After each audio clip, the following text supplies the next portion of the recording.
Just a heads up, if you haven't seen this movie and you don't want this movie to be spoiled, please do not watch this review as it's going to contain spoilers. Hello, huge movie fanatic Nate, stopping on by. Finally, coming at you to review the movie by the name of Ghostbusters, Afterlife. In nearly 2 years after when it was originally, or when I was originally supposed to see it. I think the initial release date for this movie initially was June of 2020, which of course got pushed back and pushed back. God, I want to say it got pushed back 2, 3, 4 times before it was actually released at the end of last year. Part of me was kind of felt like going out to see it, but I'm like, you know what, I'll just save the money, put the money towards Blu-ray blind buy, and since the Blu-ray just recently came out and I blind buyed it, I finally saw it, and now I can share my thoughts on it. Based on the things that, what I saw of this movie before I actually saw the whole thing, I kind of thought it'd be like a half and half. Like I'd like aspects, I wouldn't like aspects. And, that basically, having seen it finally, turned out to be correct.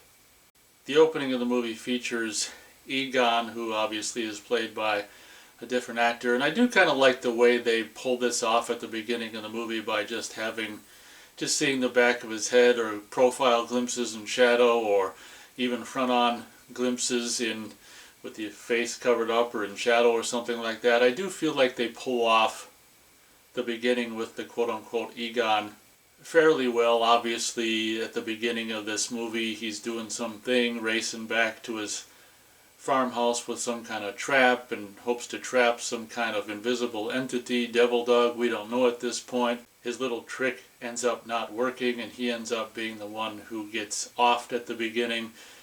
Honestly, I do like having this beginning with the Egon character for all intents and purposes, and that way, in a way, kind of a weird way, like not leaving Harold Ramis completely out of this movie by at least having his character in the movie. I don't know, you could say it's a bad thing by having someone else do them.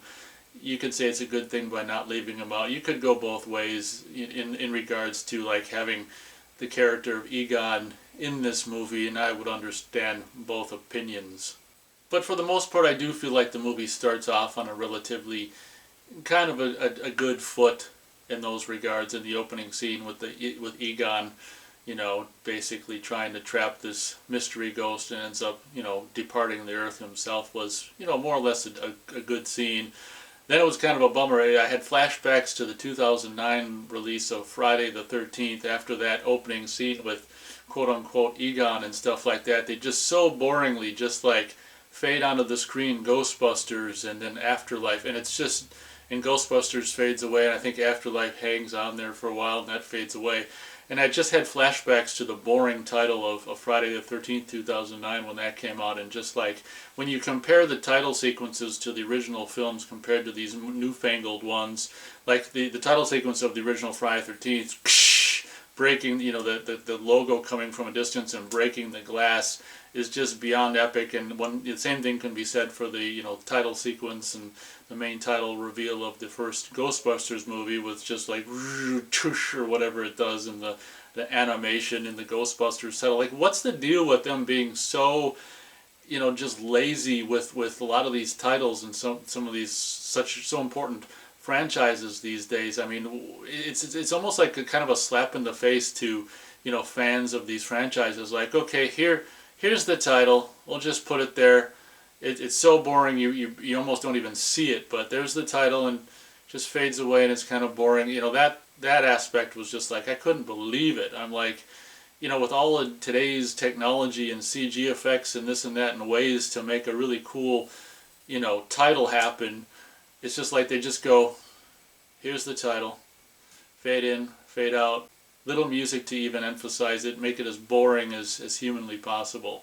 So obviously, after the boring main title, we're introduced to the family that we've all known for all the years until finally you've seen the trailers, all the years until the movie finally came out. The family of the mom and no husband and teenage boy and younger, in this case 12-year-old daughter, which kind of resembles Egon Spengler to an extent with her dark hair and the rounded glasses and stuff. Actually seeing this whole movie for the very first time, I gotta tell you straight off the bat, the mom character in this movie is, in my opinion, the most annoying character in the whole thing. It's like every freaking line that she says is either like just, I don't know, just negative or pessimistic or just supposed to be funny or just condescending. Maybe not every single one, but 90% of her dialogue in this movie just makes you want to just, I can't say it on YouTube, but it doesn't make the character very endearing in my opinion. So that's one of my criticisms off the bat in this movie. The mom is really just kind of seems like just a bum, kind of almost white trash, maybe not white trash mom, but just kind of a bum mom. And even the young daughter even explains that mom can't, isn't very good with money. So she just comes across as kind of a pessimistic bitch who's just stupid and broke and has 2 kids, and who knows what the hell happened with the father of the kids, and maybe he was a great guy, probably, and she just left him because she's a dumb bitch who doesn't know how to freaking appreciate something good. This is just all I'm taking away from it, but that's my long-winded way of saying the mom character in this movie was very annoying for me, and pretty much every time she was on screen I just was wincing and cringing and at the dialogue and just her overall kind of crappy character. One thing I don't understand is the woman who plays the mom of the 2 kids in the film was born in 1981.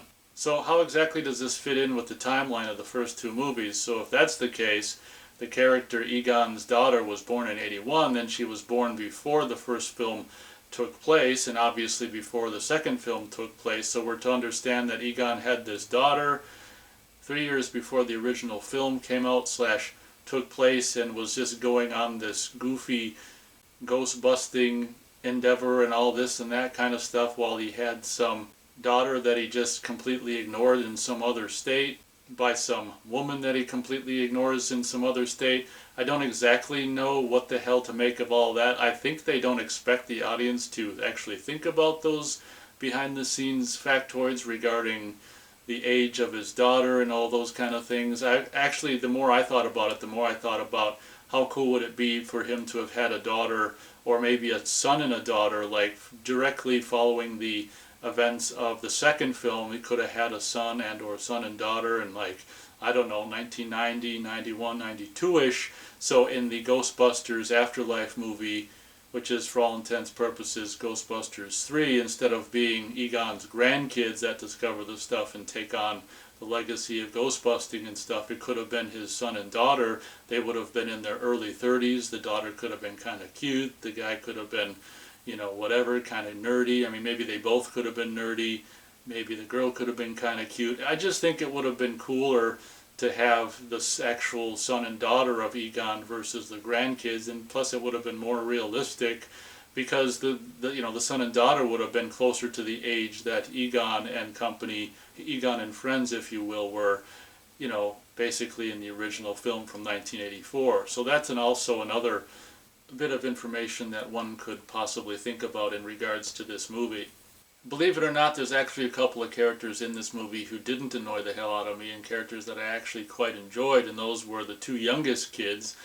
The daughter, the granddaughter of Egon Spengler with the round glasses, and also that other young kid that she ends up meeting in summer school class, which is taught by Paul Rudd. I actually thought it was kind of funny that, the summer school by, Paul Rudd, the teacher in this movie's summer school teacher's idea of summer school is playing Cujo and Child's Play 2 and stuff like that, and just leaving the room and going to watch his seismologist equipment and stuff like that. That was kind of funny. Actually surprised that they didn't pick horror movies that were Columbia horror movies. It's something that you really think they would have picked, Columbia horror movies versus like Lionsgate and Universal horror movies, but somehow they got the rights to Cujo and Child's Play 2 to be briefly shown in this movie. That was kind of fun.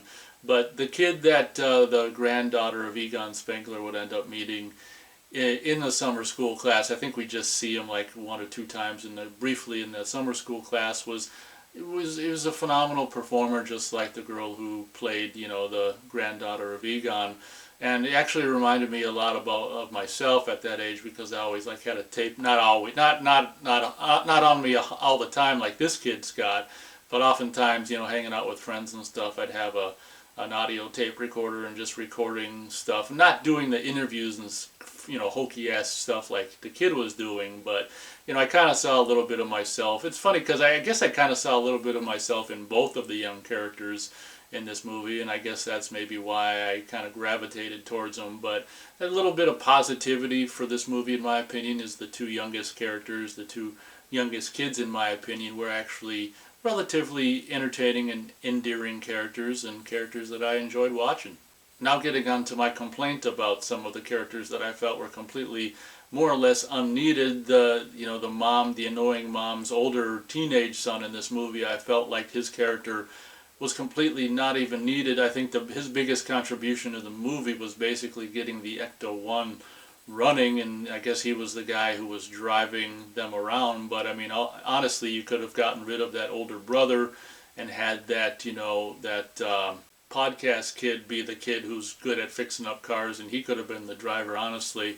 There's really, in my opinion, no point for the older brother character, who ends up meeting up with that kind of teenage, more or less kind of whatever cute girl at that little bit of a old restaurant kind of place from, like the 50s, where you drive up and they'd rollerblade the meals out to you in this country town that this family of three would end up finding themselves in. Obviously, I mean, I didn't really plan on saying too much of the plot, but obviously mom, never knew Egon, never was a part of her life or the grandkids' life, and Egon, of course, at the beginning of the movie dies, so they move out to inherit Egon's farm, basically dirt farm, as a kind of a joke that's a running gag throughout the course of the movie and things like that.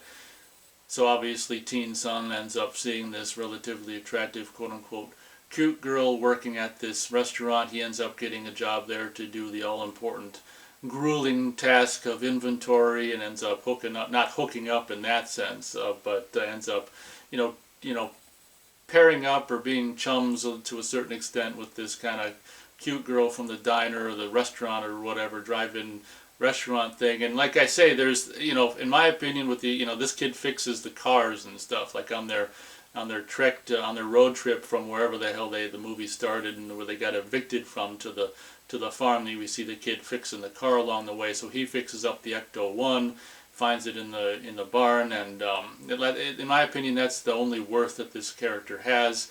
As I already said, you just, in my opinion, get rid of this character and just have, that podcast kid fix the car or whatever. But then I guess you couldn't have that other cute teen girl. But I mean, you don't really need that other cute teen girl. There's at least two characters in this movie, in my opinion, that are not even completely, pretty much more or less not even needed.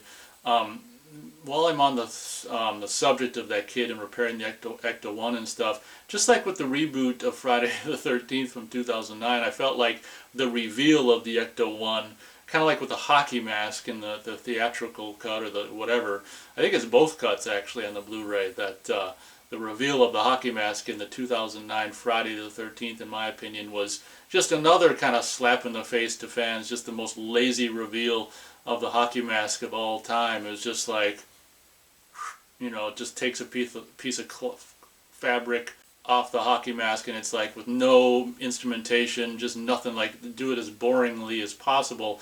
It was almost the same way with the reveal of Ecto-1, and I also thought as the kid was going out into the barn in the middle of the night in the dark, like why would you go and want to go investigate things in the pitch blackness? I thought was kind of stupid. Goes into the barn, turns on his cell phone light and, sees this vehicle that's all got, tarp or covering over it. Goes to lift up the thing to see like the Ghostbusters logo. And I don't know if the cell phone light's supposed to, burned out at that moment, but you get a glimpse of it and then the light goes out and the kid's like, damn. And at that point I was like, okay, cool, what are they going to do with this scene? And then it just like cuts to the next day or something, and I'm like, that was so stupid. And the next time you see the car, the kid's like, he's just like shuts the, he's working under the hood, he shuts the hood, goes in there and tries to, and then he like pulls the tarp off, then he goes in and tries to start it or whatever. But like, do some kind of a reveal that's, I don't know, that's interesting. It's the same thing with like the opening title. It's just like, it kind of was heading for an interesting thing, but do some kind of cool camera move. You got to have some music. You got to make like the unveiling of the Ecto-1 after all these years an event, and they just like they ruin it by, as soon as we're seeing it, the light burns out, and then that's the end of the scene. Like, there's just so many moments in this movie that it does feel like, basically the only way you can really figure out why it's in there is it is just like a slap in the face to the fans of the franchise. That's all, at the end of the day, the only thing you can really discern from some of the laziness, in this movie, in particular in moments that, like the title sequence, the main title onto the screen and reveal Ecto-1, things that should, in my opinion, be kind of, grandstanded, be a little more emphasized, but it's just in this movie, they're just like, yeah, here's this, part of the Ecto-1, oh, the light bulb burned out, oh well. It's just like, what the fuck? So another element that, it's both, I'm really torn on this, it's like both positive and negative. So we've got a score that very much echoes what Elmer Bernstein did for the original movie. Not being a fan of Ghostbusters 2, I can't even remember the music, the film score from that movie at all. I can't remember who did the music for Ghostbusters 2. I don't remember if it sounded like Ghostbusters, the first movie, or not, but this is more of a, I guess, kind of a, I don't know, a sequel. I don't really know. But not being a fan of Ghostbusters 2, I don't know if it's the same kind of music in that movie or not. But what they did for the score on this movie is they made it very much like, more or less like if Elmer Bernstein was still alive and as if he did the music, where they use a lot of the same sounds and a lot of the stuff that he did, and definitely the themes. And it seems like during that one chase where they're chasing Muncher or whatever. I mean, it actually seems like some cues that were taken right out of the first film. So my opinion on that is just like, well, it's just like, I don't know. I kind of feel like the music in the first movie was almost like it almost like went with the characters. And so to have the same kind of music in this movie that's arguably, obviously, a part of the franchise with completely new characters, to me seemed really goofy, because one could say that maybe the music written for the first movie wasn't so much specific to the characters as much as like Dana's theme. I think Sigourney Weaver in the first movie kind of had her own theme, that kind of beautiful one that went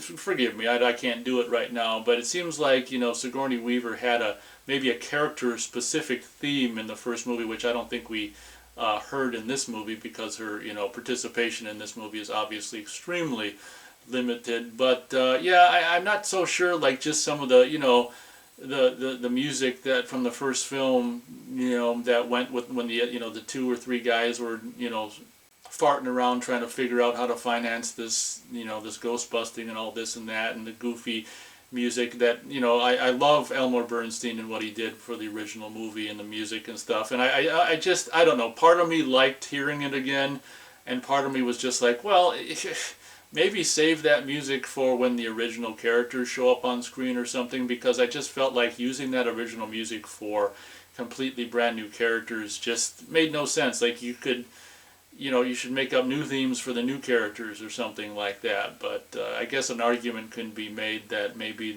some of the main themes from the first movie weren't really character themes, just overall Ghostbuster movie themes. But I'd say if I had to lean towards liking it or not liking the use, or the more or less kind of heavy use of some of those original themes from the first movie, I'd say maybe not. Maybe a little bit here and there, or just some of those. I'm fine with like the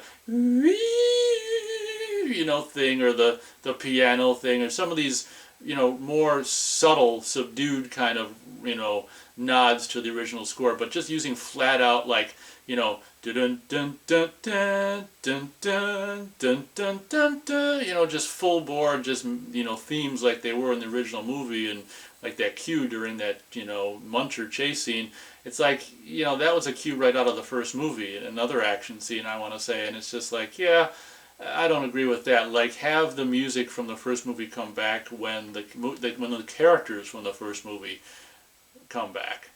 Oh yeah, and that's another thing that I jotted down on the notes. I didn't see, hopefully it's somewhere really small in the scrolling credits, but I didn't see any mention of Elmer Bernstein's name even at all. Like usually sometimes like if they do a Star Wars movie or a Jaws movie, they'll do like, if John Williams doesn't do the music for a Jaws movie or a Star Wars movie, it'll be like music by and themes by John Williams. They just say music by whoever did the music for this movie, and they didn't even mention like anything about Elmer Bernstein or Ghostbuster original themes by Elmer Bernstein, or at least not on a discernible large scale. I hope Elmer Bernstein's name is somewhere in the closing scrolling credits.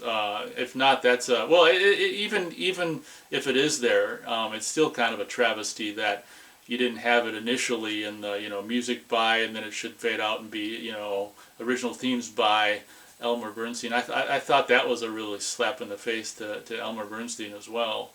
So before I saw the movie, I read reviews, and some people were saying the first half of the movie is slow as all hell. Some people like the first half of the movie more than the second half. I gotta say that I kind of agree with some of the reviewers that say the first half of the movie is really slow. The first half is basically about the young granddaughter slowly finding bits and pieces of Egon's stuff, and throughout the course of her discoveries and stuff, it becomes apparent that Egon's ghost is kind of helping her discover stuff, and he ends up like doing whatchamacallit on a lamp, moving a lamp around some poltergeist to show characters this or that, or help them do little things, and the girl with the Egon's ghost fixes a proton pack and makes it work and all this kind of stuff. Those elements were cool, but I felt like, maybe there's just a little, I don't know, the movie in my opinion was easy 15, 20, 25 minutes too long. I think they should have, I don't know, maybe tried to trim down some of these things instead of having her discover this thing and then this thing and then this thing. Maybe in a scene combine a couple things and just, get rid of some scenes. And in my opinion, the first half of the movie probably is 15, 20 minutes longer than it needs to be. This movie doesn't need to be a 2-hour movie, in my opinion. Another thing I thought was goofy is when, Egon Ghost does help her and the lamp is all poltergeist, the girl doesn't seem to be shocked or surprised by it at all, almost as if she just expects it or read the script and is like not surprised, which is just like, oh, okay, thanks, Egon. I don't think she says that, but it just seems like, I don't know, what your character in the old days, like in the 80s, in 1984, if this movie happened, I mean, a character would be like surprised. I mean, she was surprised when the chest was moving by itself, I think, but all of a sudden when the lamp's moving by itself and this and that, I don't know, it just seemed like she got too comfortable with this ghost helping her out too quickly. It was just like, what the hell? So amazingly, in my opinion, the Paul Rudd stuff, Paul Rudd wasn't nearly as annoying as I thought he might be.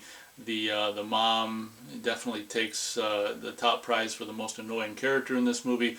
The Paul Rudd character is actually kind of fun, a little bit endearing, and luckily, we're kind of lucky that his character doesn't have all that much screen time, honestly, because, I liked Paul Rudd back in the day and stuff, but as I've said several times in, I don't know, radio shows and reviews and stuff over the years, that I'm kind of done with Paul Rudd, and he's just kind of became one of those faces and voices that I kind of, at this point, are really kind of sick of seeing, and it's just like, yeah, Paul Rudd is, used to be fun and cool, and maybe he still is fun and cool, but it's just like, God, I'm just so sick of Paul Rudd. So I can, in my opinion, I'm happy to report that, the limited screen time that Paul Rudd does have in this movie, in my opinion, he's fine, and, kind of the traditional lovable Paul Rudd, and, compared to that annoying woman, he's actually rather fun.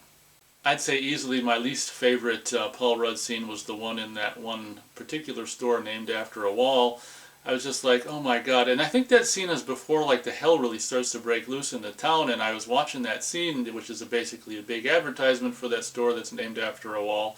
It's just like, oh my God, this is just like an advertisement for that store. And I was just like, as the scene progressed, I mean, I'd already seen clips about the little mini Stay Puft Marshmallow Men and this and that, so I knew what was coming, and the devil dog or whatever the hell you want to call it and stuff. But as the scene was progressing, I was like, from shot to shot, I'm like, I don't think there was a shot of like any other single person in that whole store, like customers, employees. I could be wrong, I've only seen the movie once.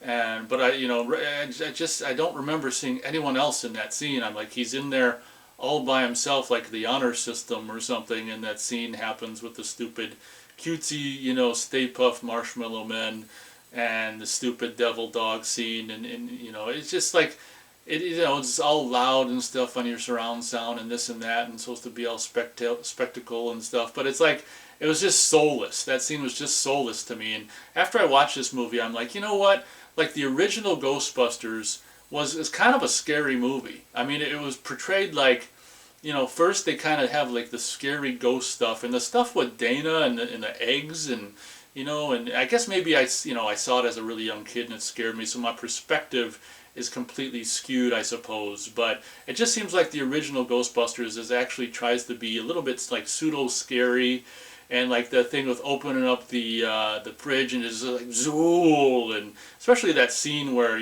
Sigourney Weaver is possessed by the kitchen and this and that, and she's in the chair and all the arms come up, and it's like a horror movie scene when that scene happens. And even watching as an adult now, it's like the original movie just kind of went there and actually was not just like only a comedy, but it was kind of like a pseudo almost. It had like horrific moments in it and stuff, that scenes that were genuinely scary, and I felt like this one was definitely geared more towards kids and not trying to be very scary. And I kind of I can understand that, but at the same time, I mean, I don't know, maybe you're doing a movie with the word ghost in the title, like maybe, I don't know, maybe make it a little more scary, but that's just neither here nor there, but just another thought.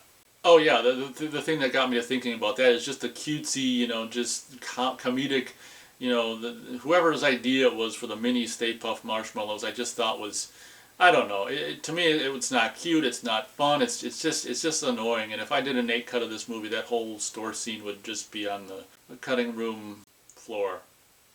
So let's talk about Muncher. In my opinion, of course, this is coming from a guy who's hardly a kid anymore.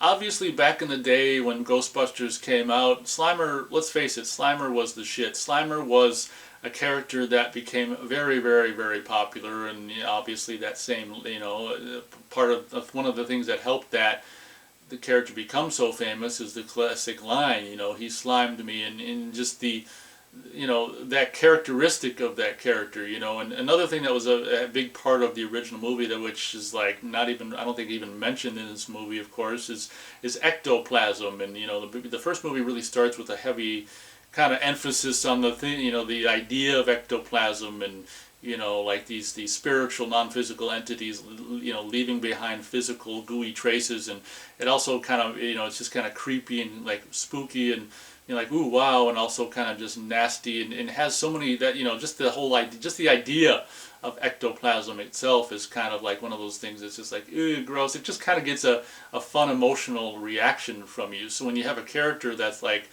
full of slime, and if he goes, attacks you and goes through you or whatever, and you're just completely slimed, it's just kind of a comedic, something memorable. Okay, so one thing I am glad about with this movie is, I think I give the movie respect for not bringing back Slimer. I think a lot of people in the teaser trailers and the trailers and stuff, that came out before the movie was released, that took nearly 2 years.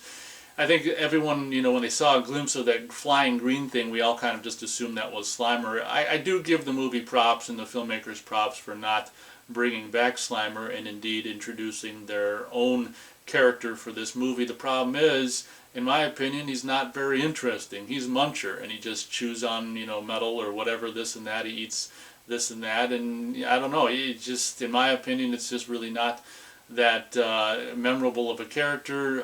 Definitely nothing compared to Slimer. But again, I saw the first Ghostbusters when I was a kid, and I saw the second one when I'm hardly not a kid. So it's difficult to, Jesus, I wish you could see both movies through the same lens so I could be more objective. But I still want to say, if I saw, this as a kid, it's just like Muncher, I don't think would be very interesting to me. But I did think that the scene that, the kids driving, and the whole aspect of the, whatchamacallit, the gunner seat and stuff like that, which I kind of thought was stupid in the trailer when it was revealed and stuff. That action scene was probably, definitely, I'd say that was probably the highlight, having only seen this once.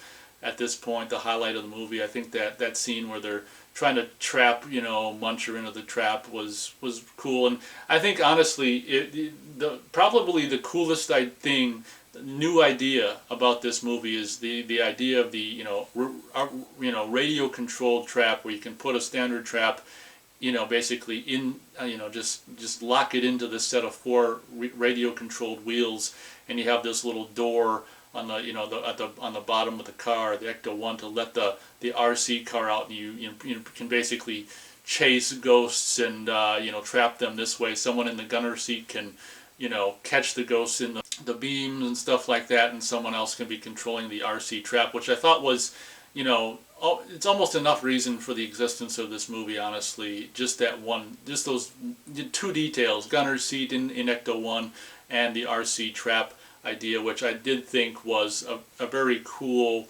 addition, and probably, honestly, the only element of this movie that really kind of excited me, in the way they, not only the idea, but the way it was executed, I thought, just with the scene and all the action shots of the car running, all this, and RC car thing, or the RC trap thing and stuff like that. I thought it was like the only time in the movie where it was actually kind of, had me smiling with delight, like, okay, now that is cool. So big props to the production, to the writers of this movie, for coming up with the gunner seat and the RC trap idea. That probably my favorite part of the whole movie. So at the end of the day, obviously, is something I caught wind of, is the last half of this movie I heard before I saw it is kind of more or less like a remake of the first movie. I was kind of disappointed and surprised to hear that. It turns out to be very much the case. Basically, just once again, just like with the first movie, as much as I don't like the second Ghostbusters, at least they did something different. They had a different bad guy. So with this one, it's kind of like with the trilogy, the Star Wars sequel trilogy, where they tried to do a different bad guy of the first 2, and then they just brought a familiar bad guy back. So much with the same thing with that. We got the first bad guy in the first film was Zool, and then the second one is that painting guy, and then we're just like, okay, third film, we'll just bring Zool back. And one could argue, and I would agree, that this is definitely kind of like the fan service kind of aspect of this movie. Like, oh, Zool was so iconic and so cool, let's just bring Zool back. Kind of lazy, and we'll just bring all the details of Zool back, like I don't know if that guy who was in that tomb that comes to life when Zool comes to life was the guy who built the building in New York. Having seen it once, it's hard for me to understand all the details on initial viewing, but it's possible that the guy who had built the building and for the first movie, that he built it to have it specifically built in a way that harnessed the kind of the, whatever you want to call it, spiritual or ghostly, whatever, kind of like an antenna for that ghost activity or whatever. Same thing was kind of happened with this movie, with like some kind of, I don't know, carvings out of some kind of mind thing or whatever. But all that was kind of lost on me. But at the end of the day, all those details aside, you did have basically a remake of the end of the first movie, with Zool and the 2 devil dogs and the gatekeeper and the keymaster, and Mom becomes the gatekeeper, and Paul Rudd's the keymaster, and obviously not on camera, of course, but obviously they hook up just like Sigourney Weaver and what's his name did from the very first movie, and off camera have sex and become the devil dogs and this and that. And that was kind of disappointing. One of the cool elements about this movie that actually brought something new to it was, Egon, of course, we find out as the movie wears on that Egon knew about this kind of pit of hell or whatever. Every now and then, Zool and the minions try to come out of this pit of hell, and he actually set up kind of 4 proton packs on the wall, kind of like one here, there, like a like a square off 4 corners, and then he set up an automatic trigger when the evil would kind of try to rise out of the pit, like the proton packs would. Some sensor would sense all that, and the proton packs would come out, and they'd like hit that, and like go, they like, and then kind of retreat back into the hole until they try it. I guess they try it like pretty much every day, probably at noon or something like that. But that was another cool new element to the movie. That was just like, oh, that was kind of cool. But other than that, it's just like, oh my God, it's like kind of it's really kind of a strange, goofy reboot / remake of the ending of the first movie, and that was really kind of disappointing. So I don't know if it's an hour into the movie or something like that. The young girl ends up seeing, you know, a video on YouTube, the original commercial for the Ghostbusters, and very unrealistically, the name or the phone number on the commercial is like, you know, over 30 years later, it's still the same phone number, which is basically, I guess if you have a business, it makes sense to keep the same phone number, but the phone number now, of course, dials up to what I thought was a really cool detail, like Ray's Occult. He's got this, you know, Ray Stantz has this little occult shop or something, presumably somewhere in some little, you know, just pit and little whatever in a corner of some store in New York or whatever. And I definitely got to tell you, you know, basically what I was waiting for the whole time this whole movie, and you know, you guys that follow my channel know this already, is, you know, the original cast participation in the movie. When she's in jail and calls Ray Stantz, and we have that communication, that conversation with Dan Aykroyd as for the first time Ray Stantz back since 1989. It's just like, or by, you know, voice, I guess, if you count the video game. That was really cool, and honestly, I could have just sat there and watched Dan Aykroyd be Ray Stantz talking on the phone behind the desk for probably another 45 minutes to an hour, and that scene was too short for me, and it's just like, oh my god, which leads me to one of my bigger complaints about this movie, is you've actually got the original three cast back. I guess I was kind of naive in hoping that their participation in the movie would be a little more extensive than it ended up being in the movie. They basically just, you know, as the months went on and the movie's release was more closer and closer, I don't know if it was just things I was seeing or hearing online or what, but I became, you know, aware more and more of the fact that, you know, they're I don't know if it was just psychic or whatever, but I just became more aware of the fact that before I ever saw it, that yeah, their participation is probably not going to be very much. They'll probably just show up at the end and help out, and that'll be, you know, say a few corny lines, and that'll be the end. And unfortunately, that's more or less the gist of it. But you know, every moment that, you know, those three are on screen in their, you know, in their coveralls with the proton packs hanging off their backs and stuff is you know, a pure delight. And to hear, like, you know, Bill Murray all these years later say "light 'em up" or whatever he says in, you know, that goofy Bill Murray thing, it's just like, oh my god. And it does really make you wonder, like, why the hell. I honestly think that god damn it, you know, if they could have had a Ghostbusters 3 that actually just had those three guys as the main characters throughout the movie, I think it would have been a success, because I just think the studio's too freaking afraid to chance it on three guys who are, you know, in their 70s, or if not 7. I don't think Dan Aykroyd's quite 70 yet, I don't know, but these old guys, I don't think the studio was, I think they were too pussy to give it a shot. But I honestly think if they would have done a Ghostbusters 3 with the three main guys, you know, Ernie Hudson, Dan Aykroyd, and Bill Murray as basically the main stars, or here's a compromise. First half of the movie is the kids. Second half of the movie, you know, the three guys appear. And the last half of the movie is all of them working together. I just felt like, once again, just having the three original guys show up for just such a limited amount of time at the very end was kind of another just slap in the face. Like, I understand that the studio's probably pussy and doesn't want to have them on screen for very long, but when they were on screen, it was like, oh my god. Like, you know, Bill Murray is once again like Peter Venkman. He's holding a, you know, positron glider. He's got the proton pack on. He's saying like a little cool little line before he turns on the thing and shoots the beams, and, you know, and they cross the beams without even, you know, I don't think they even say it out loud as they're trying to, you know, zap Zool or whatever. They just do it out of habit, and the viewer knows exactly what they're doing. And every moment that the three were on screen was pure gold, and basically one of the reasons that I don't regret blind buying the Blu-ray. I don't regret blind buying it. Just those few minutes with those original guys on screen for me, and the RC like trap idea and the gunner seat chase thing was enough for me. And the way this sounds, if you've got, you know, home theater, this sounds really, really great and stuff like that. So I don't regret my purchase of it, but it's just like, god damn, it really definitely made me wanting more of the original three guys. And it's just like, oh, you know, why couldn't they have done first half kids, last half kids, and original three guys, and that just would have been awesome, but oh well. So at the very end, there's a big controversy about, the ghost Egon thing, which I didn't quite understand when people were talking about before I saw it. It's just like, what are they talking about? But at the very end, the granddaughter is having is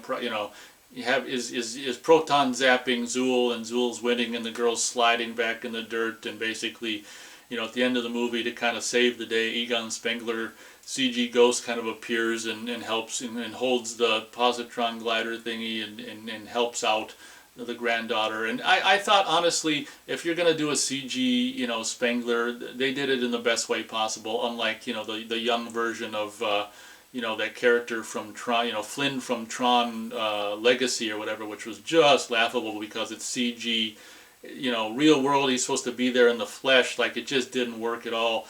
Like, the I will give them props for, basically bringing kind of Harold Ramis back more or less in CG form as a ghost, because the ghost isn't necessarily going to be like, it's supposed to be, physical, characteristics of being real, like just physical being anyway. And I thought that I didn't have a problem with the ghost Egon at the end of the movie. I thought it was kind of one of the only times in the movie where I actually felt like, okay, this soulless movie actually's got a little bit of a soul after all. It's got a little bit of heart, and I gotta admit that scene, it didn't tear me up or anything like that, but I when that scene happened, I'm just like, I don't know why people complained about this. I think that, I think they did it, for being like this just corporate monster of a movie, and, kind of just pandering to kids and just this and that and fan service and stuff. I felt like that was, I didn't have a problem with the ghost Egon, and I guess you can run into, one could run into potentially moral implications, like, using someone's likeness when they don't have the, kind of capitalizing off of using Harold Ramis' likeness if he doesn't even have a choice in the matter, if he's, said to be dead and stuff like that. You could, there's all kinds of that stuff to definitely consider and stuff, but, if we're just talking about the movie and that scene where you've got the ghost Egon and stuff, I thought that, I didn't have a problem with it at the end of the day. I can see, I guess I could understand people's problem with it, but I thought it was handled in a way that, I thought it was fine, and, part of me was like, the aspect that he doesn't say anything was a little weird to me, like, but obviously, because, then I was like, well, God, couldn't they use, some of the lines from the video game, or couldn't they have just said something? But, maybe it was more realistic to not have the ghost say anything. I don't know, but in case anyone's wondering how I felt about the ghost Egon at the end, it didn't bother me. I thought it was more cool than not cool. So at the end of the day, my thoughts on how, what I would think about Ghostbusters Afterlife turned out to be correct. I figured that I'd probably give it 2 out of 4 stars. I'm going to do just that. It's probably just under 2 stars, honestly. It's not bad, and we'll just put it this way. It's somewhere between 1 and 3/4 stars and 2 stars. We'll just say it's like just a fraction under 2 stars out of 4 stars, in my opinion, for Ghostbusters Afterlife. I guess at the end of the day, it's an okay idea for a sequel where in a world where Harold Ramis is purported not to be around anymore, in an interesting way to kind of still have him be a part of it, which again, it brings up moral ramifications and using his likeness and things like that. But at the end of the day, I kind of, is kind of somewhat of a fan of the first film and stuff like that, and having seen it in the theater as a kid, and actually, I was too young to see it at the time. It kind of, the scary parts kind of scared me. But, growing up with the original film and liking it quite a bit, I do feel like at the end of the day, including Harold Ramis, even if it was just, a double in one case and a like CG version, in another case. I mean, I think I'd rather just as soon have them include him in that way than just not include him at all. So I thought it was a pretty well done kind of a, whatever you want to call it, tribute or whatever to Harold Ramis. So at the end of the day, so it's just like, it's just like 2 stars out of 4 stars, nothing amazing. elements, as I said, that I appreciate, and elements that I don't appreciate. And it's funny how I kind of narrowed it down. Like I had this, this idea of how I thought I'd probably think of it before I saw it, and yep, it's like, yeah, that's exactly how I thought of it. I guess it's just because, at this stage in the game with like new movies these days, you just, it's very rare that a movie's gonna really be anything above 2 stars for me. I guess that helps, but obviously it could have been a lot worse. It's obviously better in my opinion than the 2016 movie, obviously, and like I say, I think my biggest thing about it is just seeing the 3 guys back in their roles for such a limited amount of time was kind of a heart-wrenching situation. But life goes on at the end of the day. If you want to see the characters, in their roles, I guess for a longer period of time, watch the first 2 movies, I guess. But that'll be my review, probably way overly long and extended review of Ghostbusters Afterlife, a movie that took me nearly 2 years later to see after they said it was originally said it was gonna come out. But definitely glad I didn't pay money to see it in the theater and just saved all that money to put towards the blind buy for the Blu-ray.